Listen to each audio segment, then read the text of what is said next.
Bonjour à tous, bienvenue sur cette chaîne. Alors, comme d'habitude, avant d'aller plus loin, abonnez-vous, likez, commentez, partagez, ça ne coûte rien et ça motive de voir que son travail est apprécié. Alors, ces dernières semaines ont été marquées, ou ces derniers jours ont été marqués par le phénomène des violences au sein du milieu éducatif. Donc, sur les réseaux sociaux, une vidéo a été relayée au sein de laquelle on constate qu'un individu X tabasse un individu Y. Donc, à partir de ce moment, la toile s'est enflammée et les uns et les autres ont commencé à se poser des questions. À qui la faute? Aux parents? À l'État? Qui doit être responsable de ce phénomène? C'est ainsi d'ailleurs que le président Oligui a dû réagir en publiant un communiqué afin que cette affaire connaisse une suite judiciaire. Donc, qui est responsable de cette situation? L'État ou la famille? Donc, voilà les deux questions qui vont guider notre analyse dans cette vidéo aujourd'hui.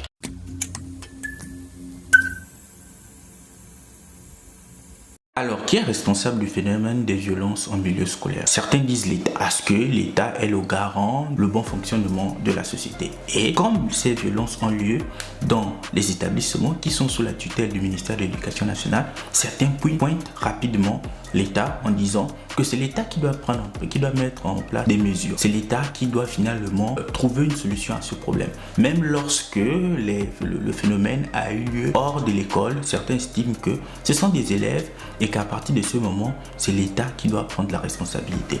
Ils ont certainement raison parce que l'État, comme je le disais, est le garant de l'harmonie dans la société. À partir de ce moment, les solutions peuvent être lesquelles? Peut-être commencer ici à penser à améliorer les infrastructures de divertissement, les stades de foot, de basket et autres, ou encore se pencher sur la question de ce qu'on appelait à l'époque des claques, c'est-à-dire ces infrastructures dans lesquelles les uns et les autres pouvaient s'adonner à la lecture ou à la poésie. Donc l'État peut aussi revoir finalement le rôle du ministère des Affaires sociales. Est-ce que le ministère des Affaires sociales peut se pencher sur cette question en voyant comment ici on pourrait mettre en place des mécanismes de sensibilisation sur la violence au milieu scolaire. Et ici, cela peut se faire avec l'accord du ministère de l'Éducation nationale. Cela avait été déjà fait, je pense, il y a quelques années. C'est ainsi qu'on avait vu l'implication d'une artiste comme Créole qui était accusée d'être l'une des raisons de la dépravation de la jeunesse gabonaise. Donc l'État a naturellement son rôle à jouer et l'État peut mettre en place divers mécanismes. Seulement, l'État n'est pas la première institution ou la première entité que l'on doit cibler dans la mesure où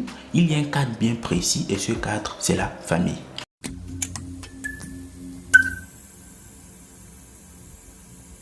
Alors, on peut assigner toutes les critiques à l'État en disant que c'est l'État qui est garant de l'harmonie dans la société. D'autant plus que c'est l'État qui gère les établissements publics dans lesquels les violences ont lieu dans la plupart des cas. Pas toujours, mais dans la plupart des cas, ces violences ont lieu au sein des établissements. Donc certains accusent rapidement l'État en pointant ici l'attitude des dirigeants du ministère de l'Éducation nationale. Seulement, cette critique à l'encontre de l'État, elle n'est pas pertinente parce que l'enfant s'éduque, l'enfant se socialise, l'enfant prend ses marques dans le monde au sein d'une cellule bien précise, la famille. C'est d'abord à la famille de pouvoir inculquer les valeurs. C'est d'abord à la famille de pouvoir expliquer à un enfant que l'on ne répond pas forcément à un acte de violence par la violence. C'est à l'enfant global, c'est à la société, du moins c'est à la famille de fondamentalement faire comprendre à un enfant comment une société civilisée fonctionne. Donc ce phénomène pour moi a pour principale raison la démission des parents. Les parents à Libreville, peu importe le milieu, que ce soit ceux qui viennent d'un milieu aisé ou modeste, les parents ont démissionné. Peut-être dû au fait des difficultés existentielles. Donc cet argument ne sera peut-être pas valide pour ceux qui viennent des familles aisées, puisque quelle serait ici la difficulté existentielle à laquelle ils feront?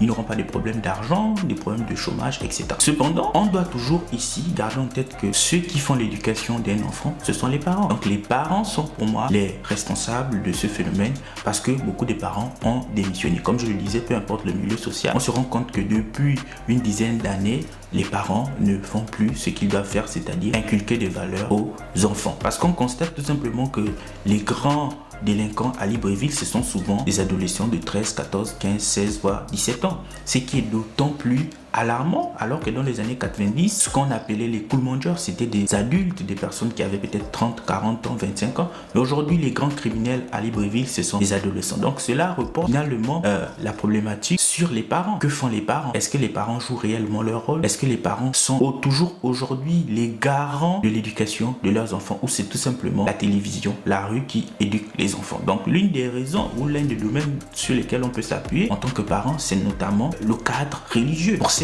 certains, ils estiment que en allant à l'église, etc. Et là, je parle tout simplement afin de pouvoir me faire comprendre. En allant à l'église, l'église peut être ici un espace où on peut inculquer les valeurs. L'église pour certains, la mosquée pour d'autres. Et aussi, on peut aussi ici convoquer les acteurs culturels. Les acteurs culturels, notamment ici, je parle de ceux qui sont affiliés à des sociétés telles que le Djobi ou le Bouiti, etc.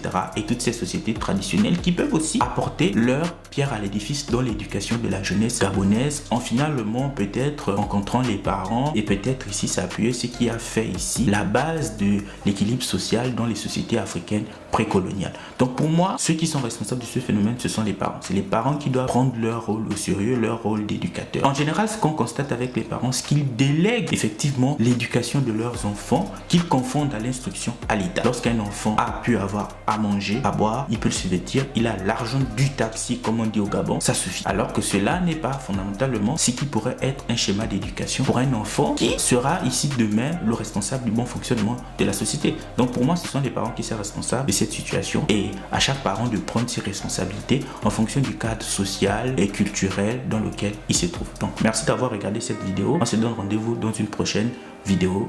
Au revoir.